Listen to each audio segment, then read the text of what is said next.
안녕하세요. 보이다 대표입니다. 44세 여자아이를 키우고 있는 워킹맘 어머님 이야기인데요. 아이를 혼내지 않고 매를 들지 않고 사랑으로 키우려고 노력을 많이 하신대요. 근데 그러다 보니까 아이가 고집이 너무나 세서 어려움이 많다고 하십니다. 아무리 단호하게 얘기하고 대화를 시도하려고 해보아도 아이 고집은 점점 더 세지는 것 같아요. 유치원에서도 선생님들이 훈육에 어려움을 겪으셔서 상담이 요청이 들어왔나 보더라고요.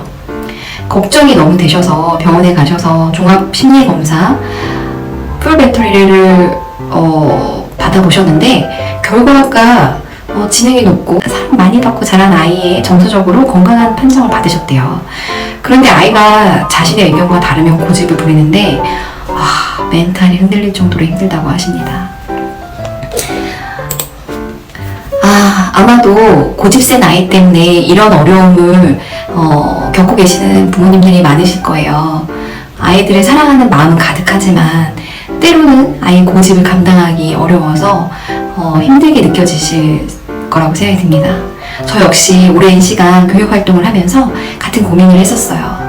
하지만 많은 논문과 전문가들의 조언을 듣고 아이 행동에 숨겨진 진짜 이유를 알게 되면서 아이와의 관계도 좋아지고요. 저는 아이가 이런 것들을 이겨내면서 사회성도 좋아지는 것들을 많이 보았습니다. 오늘 이 영상 끝까지 함께 보시면 아이 행동 뒤에서 숨겨진 진짜 이유랑 전문가들이 알려준 현실적인 해결책과 제가 실전에서 배운 노하우까지 모두 다 알려드릴게요. 아이의 고집은 단순히 버릇일까요? 아니면 타고난 기질일까요? 부모님이 이미 아이를 잘 키우고 계시지만 아이의 기질과 특성에 맞춰 조금 더 현명하게 대처하는 방법을 안다면 부모님도 아이도 조금 편안해질 수 있을 거라고 생각이 듭니다. 그럼 지금부터 고집센 아이들 행동 뒤에 숨겨진 원인들을 좀 알아볼 건데요. 이 아이들이요, 세 가지 원인이 있다고 합니다. 첫째는 뛰어난 지능과 판단력이 있는 아이들인데요. 자신이 옳다고 생각하는 것에 대해서 쉽게 타협하지 않습니다. 논리적으로 납득되지 않는 지시에는 강하게 저항하고 스스로 이유를 찾고 해결하려는 성향이 아주 강합니다. 두 번째는요, 통제 욕구와 자율성이 중요한 아이들이에요. 사랑과 관심 속에서 자란 아이들은 자신의 의견을 존중받는 것에 익숙합니다. 이러한 아이에게 안 돼, 하지 마 이런 제한 설정은 자신의 자율성을 침해한다고 느낄 수 있어요. 이는 외부에서 통제에 맞서 자신의 통제력을 확보하려는 행동으로 나타나기도 합니다. 세 번째는요, 감정 표현이 어려워서 그럴 수도 있어요. 아직 자신의 복잡한 감정을 언어로 완벽하게 표현하기 어려운 나이의 아이들은요, 고집이라는 행동을 통해서 불안감 그리고 강한 의지 등을 표출할 수 있습니다. 그리고 이런 아이들을 무작정 고집을 꺾으려고 한다기보다는요, 긍정적인 방향으로 이끌어주는 것이 아주 중요합니다. 이 부분의 세 가지 방법을 한번 적절히 사용해 보셨으면 좋겠습니다. 첫 번째는요, 아이에게 선택권을 주셔서 주도성을 길러주시는 거예요. 고집이 센 아이는 자신이 주도하는 것을 매우 좋아합니다. 이 욕구를 긍정적으로 활용하여 아이가 스스로 선택하고 결정할 수 있는 기회를 많이 만들어주세요. 예를 들면 양치하기 싫어 라고 고집을 부릴 때 파란 칫솔 줄까 아니면 토끼 칫솔 줄까 이런 식으로 아이의 행동을 제한하기보다는 선택지를 2-3개로 좁혀서 제시하시면 됩니다. 모든 선택지가 부모님이 허용할 수 있는 범위 내에서 선택하셔야 됩니다. 이 훈련은 아이에게 내가 스스로 결정할 수 있구나 라는 긍정적인 경험을 심어주고요, 불필요한 저항을 줄여줍니다. 두 번째는요, 기다림을 통해서 통제력을 가르치셔야 합니다. 고집이 센 아이는 즉각적으로 자신의 욕구를 충족하려는 강한 경향이 있습니다. 기다림은 아이가 스스로 감정을 조절하고 인내심을 기르는 데 큰 도움이 되죠. 예를 들어서 아이가 간식을 달라고 할 때 엄마가 지금 1분만 있다가 간식을 챙겨줄게, 잠시 기다려줘 이렇게 얘기를 하시고 끝나고 나면 바로 아이와 약속을 지켜주시면 됩니다.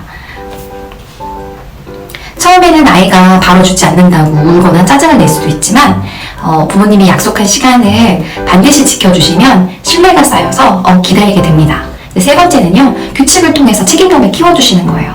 단호함은 감정을 섞지 않고 규칙을 일관되게 적용하는 것입니다.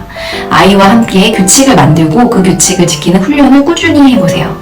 예를 들면 장난감은 놀이방에서만 놀고 놀이가 끝나면 제자리에 두자 이렇게 말을 했는데 아이가 듣지 않았어요. 그러면 아이한테 가셔서 장난감을 거실에 던져놓고 다른 놀이를 하려고 할 때 장난감은 놀이방에서만 놀기로 약속했지? 거실에 있는 장난감을 놀이방에 갖다 놓고 다 논 후에 정리하는 거야. 엄마가 도와줄게. 이렇게 아이에게 울고 떼쓰더라도 감정적으로 반응하지 않고 단호하고 침착한 목소리로 약속을 상기시키면서 행동을 유도하세요.